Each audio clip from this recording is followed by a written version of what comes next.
how are you Scooby-Dooby doing? This is my third episode of my podcast. We'll be discussing the third episode of What's New Scooby-Doo, which is 3D-Struction. This is Season 1, Episode 3. So the last episode had space, which I was obsessed with, and this episode has a dinosaur, and I love dinosaurs. I did as a kid, and I still do now, but maybe not quite as obsessed, but I definitely remember enjoying this episode when I was younger. Fun fact about this episode, this is the first episode where we don't see the Mystery Machine. I'll be talking about this episode and other things I noticed about the Scooby-Doo series that hopefully you will find interesting as well. I've had a question from Ellie asking, what 3 words do you think best describe Scooby-Doo? This is a really great question, and at first I was like, this is easy, I can answer this no problem. And then I actually had to think of the words, and it's not as easy as you think because you want to use more than 3 words, but you can't. So the first word that is jumping out at me is groovy. I'd have to say fun as well because I really do think the episodes are fun for all ages. And the third and last word I think best describes Scooby-Doo is beloved. I really think Scooby-Doo is beloved by all ages. So the 3 words I would pick to describe Scooby-Doo would be groovy, fun, and beloved. Thank you so much for asking me this question. We start this episode off in what looks like a jungle at night. There are 2 men with machetes cutting down the vines and leaves in the way to create a path for the van, which is seen driving behind them. There is a man driving who's wearing a cowboy hat and what looks like breathable jungle clothes. His name is Melbourne O'Reilly. The passenger next to him is called Louis Cepeda, his tour guide. He has taken his hat off and tells him that it will not be much further. The 2 men who are cutting down the vines suddenly stop and gasp. Melbourne, who is driving the van, also stops and gasps. He then says, "There it is." We see what the gasps were for and what Melbourne was referencing. It looks like a temple which has a dinosaur head on the front of the temple sticking out made out of stone, and there are also dinosaur bones in front of the temple. They drive up to the temple and then reverse the van to it so that the opening at the back is next to the dinosaur bone. Melbourne and the men that were helping clear the way earlier start to pick up the dinosaur bones to put into the van. Just before they can put them into the truck, they are stopped by the tour guide, Louis. He asks them, "What are you doing?" before informing them that these are the bones of El Oloroso and that they cannot be taken away. Melbourne tells him to watch him take them. Louis says that the bones are sacred to the people and whoever disturbs the bones will be cursed. Melbourne scoffs and says, "A curse? Get real," and he goes to collect more bones. As they go to collect more bones, the temple starts to shake, and Louis and the men that were helping run away. Melbourne tries to take the bones by himself, but seems to be struggling. He then looks up to see a dinosaur above him, and we see the dinosaur get closer before we are zoomed in on Melbourne's scared face or the shadow over him. He looks like he's in danger, and then we get the opening theme. After the opening theme, we see an aeroplane in the sky, and instantly the music playing as we see the aeroplane and then go inside made me feel so nostalgic, and I really recognised it. So much so that I actually went on Google and searched for it, and when I realised it's the same music used in Scooby-Doo and the Monster of Mexico at the start, when the gang check their emails. So I love that music, and it appears in both this episode and also in Scooby-Doo and the Monster of Mexico film. Unfortunately, I couldn't find a name for the music. I looked everywhere. I play you some of the music, but I'm going to assume it's copyrighted, and unless I contact the very talented music composers Rich Dickerson and Gigi Maroney, who composed quite a lot of the What's New Scooby-Doo music, I don't think I'll ever know. But if you have the Monster of Mexico DVD, or even this episode, you can listen and you'll know the music I mean. We didn't even get that far after the opening theme before I went on a tangent about the music and What's New Scooby-Doo again. I love the music, and if you listen to my podcast, you already know that because I go on about it so much. So I'll get back to the episode now. So we see the gang in the aeroplane. Velma is taking pictures through the aeroplane's window with her camera. Shaggy and Scooby are shoving food in their faces happily, and Shaggy mentions that nothing beats aeroplane food. Fred has a Costa Rica book in his hand and says that he can't believe they're going to Costa Rica and that Daphne has to thank her uncle for the trip. So we immediately know where the gang are off to and that it's because of Daphne's uncle. Daphne then explains a little more why. She says that her uncle couldn't make it to the museum exhibit opening and that instead they got to go. I do find it interesting that her uncle couldn't go, and so instead of 1 person, there was now 4 people and a dog going in his place. Not quite sure that adds up, especially when you take into consideration, if there's any food at this event, how much Scooby and Shaggy eat. Velma takes a picture of Daphne, Fred, Scooby and Shaggy, which is actually quite a cute picture of the gang, and makes a comment about being on a private jet and that it's better than commercial flights. Shaggy agrees, but he does add that they're missing 3 peanuts and says that's why they brought their own before they came on the plane. They then pull out their own bag of peanuts each and proceed to down them. The aeroplane flies over a beach with palm trees and a city behind, and we can see that it is now night. It then transitions to inside the city, where we see the gang in a taxi. They seem to go past historical or popular sites, and Velma takes a picture of each one as they pass. They also pass a cafe, and Scooby and Shaggy see a man being given a plate full of food. We can see a roll, cake, sandwich, grapes, and some other bits that I can't identify. Not that it seems to matter to Scooby and Shaggy, who are in the back of the taxi with their face pressed against the glass, with their tongues out, looking longingly at the food. The gang arrive at the museum, and Velma informs everyone that the Costa Rica museum they are going to has a top paleontology department, and that people come from all over the world to be able to work on their fossils and bones. This is a pretty cool fact, and there is a museum in Costa Rica called La Cell, and it's a natural science museum. It has a paleontology section and has been recognised as one of the most complete museums of this type in Latin America. So there is some truth in the real world to this fact, which I like. I like that there's a link between the world in which Scooby and the gang are in and our world. The gang enter the museum and Scooby thinks about bones, and we see lots of dinosaur bones on display of various types of dinosaurs. We also see a table full of food.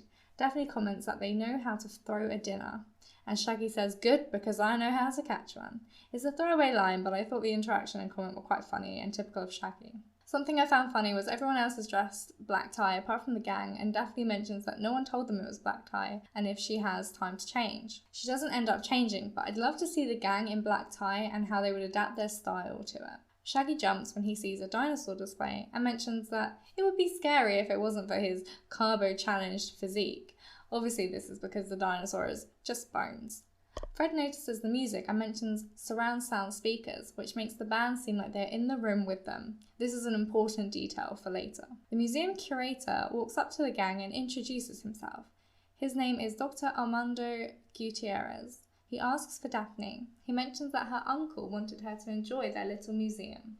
Velma points out that it's not so little, and Dr. Gutierrez mentions if the museum is to stay open, they need to find exciting ways to attract young people. Shaggy and Scooby immediately look over at the table of food and say that is way number 1. To be fair, Shaggy and Scooby would go anywhere with lots of yummy food, but maybe not anywhere haunted or with monsters. Before Scooby and Shaggy can demolish the food, they are interrupted by Melbourne. Dr. Gutierrez introduces him as the man responsible for the exhibit and the museum archaeologist. Fred starts to geek out over the fact he's Melbourne O'Reilly and mentions he just saw him on the cover of last month's Adventure Illustrated, hand-catching piranhas on the Amazon. So Melbourne seems to be a bit of a thrill seeker as well as the museum archaeologist. Melbourne replies that the piranhas was nothing compared to collecting the dinosaur bones. Fred thinks it's because they're heavy, but Melbourne tells him that he was lucky to get out of there with his life. Melbourne explains to the gang that some people believe that there's a curse on those bones. Also, side note, I forgot to mention that the bones in question are the bones of the Gigantosaurus. As a result of the curse, anyone who moves the bones from their resting place will have to suffer the dinosaur spirit's revenge. Melbourne adds that he took them anyway, and Fred notices that he survived. We're also told that Melbourne doesn't know how to explain what smashed in the room when the dinosaur was being put back together. Velma says that after 65 million years that even the spirit of the dinosaur would be extinct by now. Then Scooby just takes a bone from one of the dinosaur displays and replaces it with a broom, and no one notices. This one surprises me. Do they not have security or anyone watching the displays? After Scooby replaces the bone with a broom, the whole room starts to shake and everyone understandably looks worried. A man falls over as well, which I found quite funny. Wasn't expecting that to happen, so it took me by surprise. Dr. Gutierrez tries to calm everyone down. Some artifacts seem to fall and break. Velma says she supposes that this is the spirit of the dinosaur to Melbourne. He replies that spirits are nothing but wombat pucky. The gang asks if they can look around the museum, and Dr. Gutierrez agrees and introduces the gang to Heather Lane, who is a foreign exchange student who volunteers giving tours. Heather takes the gang first to a space exhibit. She mentions that they are one of the few museums that has actual rocks from the moon at their exhibit. We then see Scooby and Shaggy eat some of the moon rocks and get disappointed that the moon isn't really made out of green cheese. Sorry to spoil that for you if anyone thought the moon was made out of cheese like Scooby and Shaggy. Heather then shows the gang an excavating vehicle that is actually used to retrieve the rocks. We see that this excavating vehicle is called Beta. Velma mentions that Beta is the second letter of the Greek alphabet. Alpha is the first letter. Makes you wonder if this is the second machine made or if it really just is a cute nickname, as Heather puts it. Heather then takes the gang to what looks like behind the dinosaur exhibit. It's all smashed up and the walls are knocked down. She mentions that she guesses the gang has already heard of the dinosaur spirit in the museum, and Fred notices that the dinosaur doesn't use doors. Daphne tells Heather that her uncle told her that the museum was built on an old mine shaft. Heather tells her that it's actually one of the museum's most popular exhibits and takes them to it. Heather informs them that it used to be a working gold mine, but has been out of action for about 75 years now. They closed up all the connecting tunnels. We see Scooby try and bury his bone, but Daphne hears it and they catch him in the act. He hides the bone, and before they can say anything, the sound speaker above starts. Dr. Gutierrez speaks to Heather over the sound speaker to tell her to bring the guests back because the Cine Grande presentation is about to begin. The opening on the dinosaur exhibit is finished off with a premiere showing off a 3D movie on the huge Cine Grande screen they have at the museum. We also meet J.J. Hakimoto, who is the director of the movie being shown. He informs the audience that the movie is huge and scary and it's right in your lap. The movie is called Gigantosaurus 3D, but that's not all because apparently coming soon, G3D2, the Pandemonium, continues. I think the writing team for this episode had a bit of fun with that name. Everyone puts on their 3D glasses and we start on seeing some small dinosaurs before they run away and the Gigantosaurus comes into view and looks like it's coming off the screen. Great effects, except for the fact that the dinosaur is actually right in front of them and is real. Shaggy can smell the breath of the dinosaur and takes off his 3D glasses to actually see the dinosaur standing right in front of him. The audience runs out of the Cine Grande as the Gigantosaurus follows them. Shaggy and Scooby hide in the ancient Egyptian exhibit, and the Gigantosaurus passes them and crashes through the front of the museum to get out. We then see the museum after the dinosaur has gone, and Daphne says, "What a mess," and says to Dr. Gutierrez that he must be devastated. He mentions that it can all be rebuilt, but that when people hear of the excitement, the attendance might skyrocket, which sounds a little suspicious. Luis Cepeda from the opening scene shows up and introduces himself. He says he represents the people of the Central Valley and that Dr. Gutierrez has stolen their sacred bones and they must be returned immediately. Dr. Gutierrez replies that he has stolen nothing and that the future of the museum relies on such exhibits and that the bones will remain where they are. Cepeda warns them that the ancient temple of Agazar is the rightful resting place and that if they are not returned, then greater disaster will befall them. He seems like a suspect after that warning as well. We do get some light-hearted humour after that, as we see Scooby a little worried and hides his bone underneath a plant in a pot. Melbourne returns during this and greets Cepeda, but Cepeda replies that Melbourne has a lot to answer for. Daphne says that Cepeda can't blame Melbourne, but Melbourne disagrees because he brought the curse here, but he says he has a plan to capture it. The gang follow Melbourne into the old mine shafts. They also have mining hats on, hard hats with light. Scooby sniffs what he thinks is a flower, only for it to be a brightly coloured parrot who isn't pleased to have Scooby sniffing him, and bites his nose.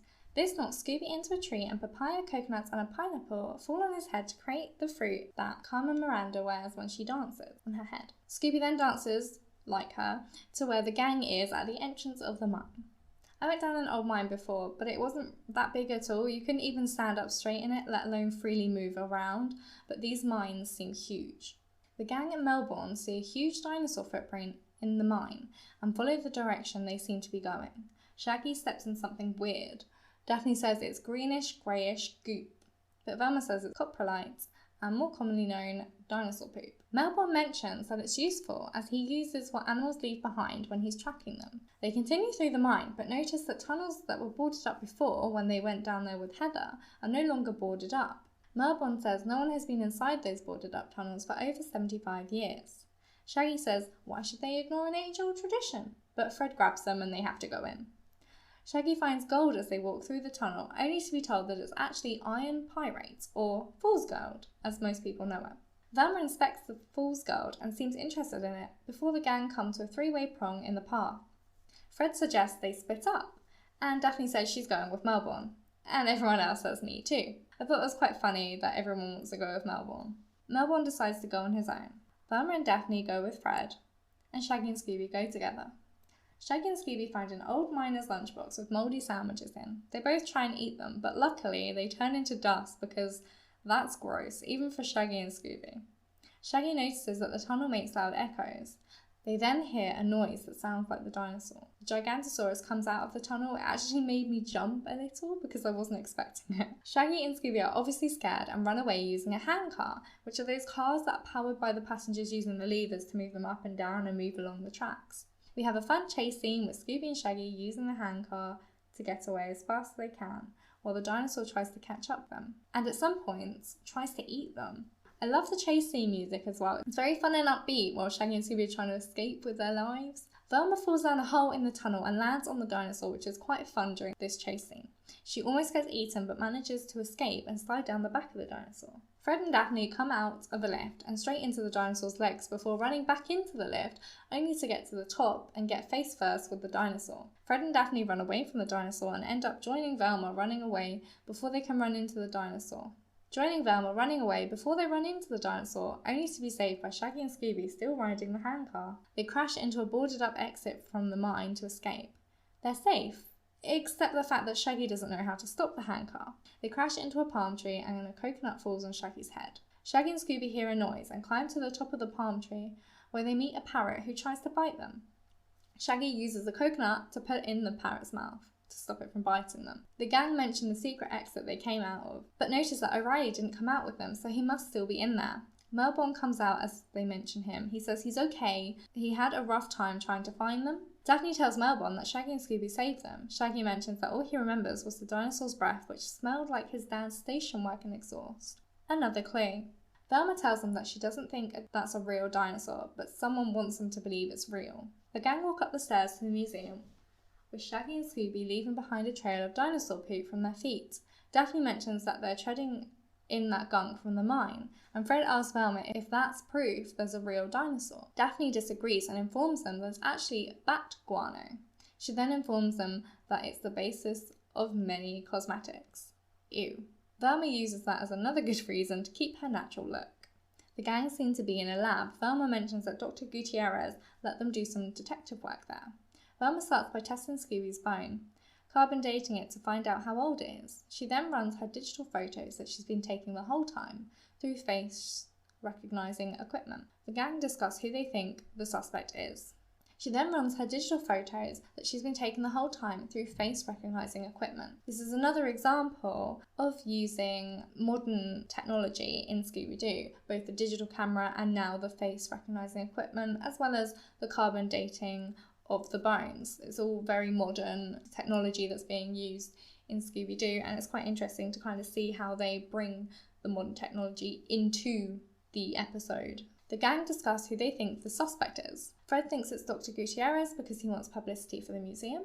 Daphne thinks maybe it's Melbourne O'Reilly because he seems like he would do anything to look like he's a hero. Fred replies that he is a hero because he said so in the magazine. Daphne also mentions that Heather dresses very nice for someone who is a volunteer and works for free. Shaggy mentions that JJ Hakamoto, well, he says the filmmaker dude, because he wants his new 3D movie to be a hit. Luis Cepeda is mentioned as well because of all his disaster talk. Velma finds out that according to the facial recognition software she's using, Cepeda is an international conman. He has a history of scavenging artifacts and selling them illegally on the black market. Fred mentions that because of that, Cepeda has a real reason for wanting the dinosaur bones, making him a prime suspect. Daphne mentions the T word. That's right, trap. She says, if only we could trap the dinosaur, they'd get all the answers they need. Of course, Fred already has a plan, and of course he needs Shaggy and Scooby to lure the dinosaur from the mine shaft. I do feel sorry that it's always Shaggy and Scooby that's live bait. Fred never has to do it, and it's his plan. Shaggy and Scooby refuse and say that their luring days are over. Velma then wheels out an industrial-sized box of Scooby snacks. They're bigger than her. The box even says super size box. Scooby and Shaggy jump inside the box of industrial-sized Scooby snacks, so it's safe to say they agreed to Fred's plan. Shaggy and Scooby are outside the mine entrance. Shaggy calls into the mine to the dinosaurs, saying they know that they're in there and to come out with their scales up. This did make me chuckle out loud. It's so stupid, but I think sometimes you need that silly humour, especially when it comes to cartoons. I think Scooby-Doo does this quite well. Shaggy then says he sees a cute lady Gigantosaurus out there, and Scooby dresses up as a lady Gigantosaurus. If you're interested or can't remember what Scooby looks like, Google it, you won't be disappointed. He looks quite funny. Just as they turn around, thinking they failed, they hear a roar behind them and run with the Gigantosaurus chasing them behind. They lead the dinosaur to the museum. They run inside the Stegosaurus skeleton and escape before the dinosaur smashes the skeleton with their foot. The skeleton is a Stegosaurus, but the skull is actually a Triceratops skull. Fun fact. Scooby and Shaggy slide behind Fred, who is holding a rope which has a skeleton spine and ribs, which imprisons the dinosaur, but as we've just seen the dinosaur smash a load of bones, you can see where this is going. The dinosaur is momentarily trapped before breaking free and smashing the bones in the process. The dinosaur escapes. Fred's trap fails. Although this trap did help Velma figure some things out, and now she wants everyone to go to the Cine Grande Theatre. I think this mystery is about to be solved. Everyone is sat in the Cine Grande Theatre. Scooby and Shaggy have got a literal tower of different cinema snacks. Velma thanks everyone for coming. No one looks very happy to be there and says she's going to share some very special vacation photos. There's a photo of Shaggy with bat poop on his shoe and bats behind him. Velma comments that this showed that there was nothing else living in the tunnels apart from bats. Velma also mentions that there are speakers throughout the museum and the mine exhibit. We see a photo of Shaggy in the middle of a giant dinosaur footprint and speakers in the background. She brings out a subwoofer speaker and plays the dinosaurs roar through it. It's very loud, it knocks Shaggy and Scooby's snacks everywhere, and Fred and Daphne have to put their hands over their ears. Velma then shows them a cutout of the dinosaur and uses a light to create the shadow onto the screen behind her. She tells the audience that they were used when people got too close to frighten them away. I'm sure you were wondering, too close to what? Well, don't worry, Velma has that answer for us as well. Velma tells the audience that Shaggy has answered this question as well, to which Shaggy is very clueless. We see a photo of Shaggy picking up fool's gold. Shaggy laughs and says, yeah, fool's gold, but Velma informs them what Shaggy threw away was real gold. She explains that someone had found an active part of the museum gold mine and found a system to get the gold out.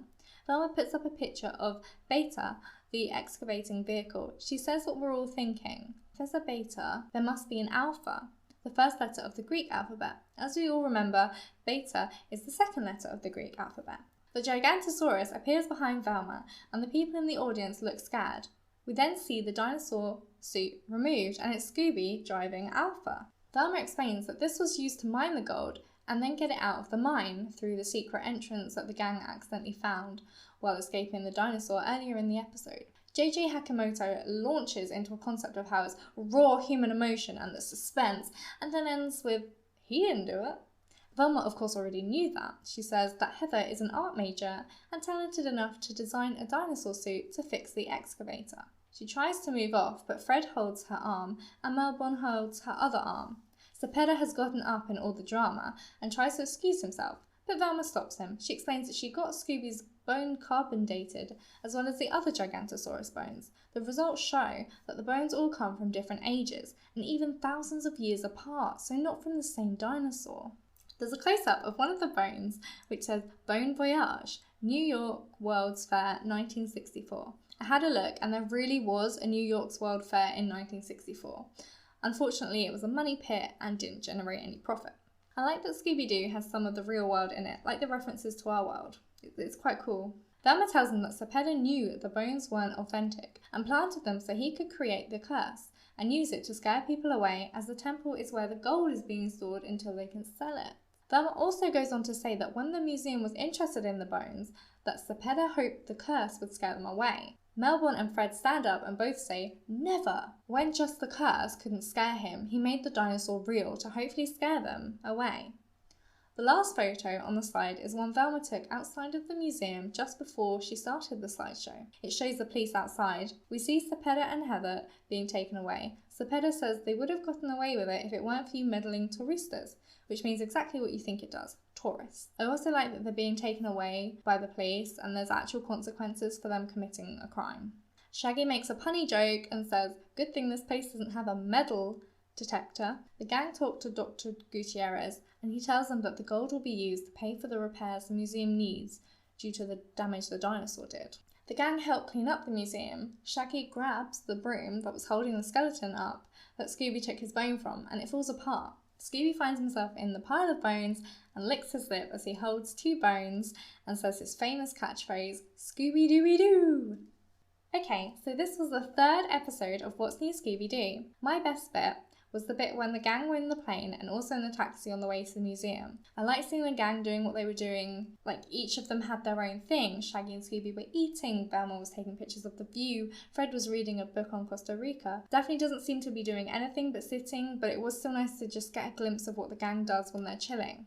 I also liked watching Velma take all the photos. We don't normally see her taking photos, so it was a nice change. And as someone who is always taking photos of the view of cool things, or even when I go to the museum, I love it. I was definitely like Velma, so it was kind of cool to see. The worst bit was that the link between Cepeda and Heather didn't really make much sense. Did Cepeda know she was an art major? And is that why he went to her? Was Heather in on it? And is that why she was working at the museum? I didn't really understand the link, and it bothered me a little, wondering why they were working together. Also, the amount of dinosaur skeletons and artifacts that were destroyed as if it was nothing, and not priceless artifacts that can't be easily replaced, was not just like annoying, but like I thought it would be shown as worse, but it just seemed like it was nothing. The funniest bit was the whole Scooby-Doo and his bone bit. I liked that he took the bone and replaced it with a broom. That was quite funny. Then when he tries to hide it in the mine, and then at the end when Shaggy takes the broom to tidy up and knocks the whole dinosaur skeleton down. I did think Scooby and Shaggy eating the moon rocks because they thought the moon was made out of green cheese was quite funny. Especially their faces after eating it. Also, the super-sized box of Scooby snacks was pretty fun. My favourite supporting character for this episode was Dr. Gutierrez. However, I will give a mention to Melbourne O'Reilly because I did like what the character brought to this episode. But overall, my favourite for this episode has to be Dr. Gutierrez. He was so nice to the gang, he cares about the museum and getting children to come to the exhibits and learn. He seems to genuinely love what he does and where he works, and he seems really nice and kind. He had us with the talk about getting more publicity from the dinosaur, but ultimately I think that shows just how passionate he is when it comes to the museum. This is the end of my 3rd podcast episode. Thank you for listening. I wonder if you thought the same as my best, worst and funniest bits. Was Dr. Gutierrez your favourite supporting character this episode? Whether you agreed or disagreed, I'd love to know your thoughts about this episode, and I may even feature them in the next episode. The next episode will be Season 1, Episode 4. Big Scare in the Big Easy, so get ready to listen to the next podcast. If you want to ask any questions or even just mention anything you liked about this episode, you can go to my website, meddlingpodcast.com. That's meddlingpodcast.com. Or you can email me at feedback@meddlingpodcasts.com. I'd love to hear any of your thoughts about Scooby-Doo, whether it's this episode, another episode, or Scooby-Doo in general. Thanks for listening and stay groovy.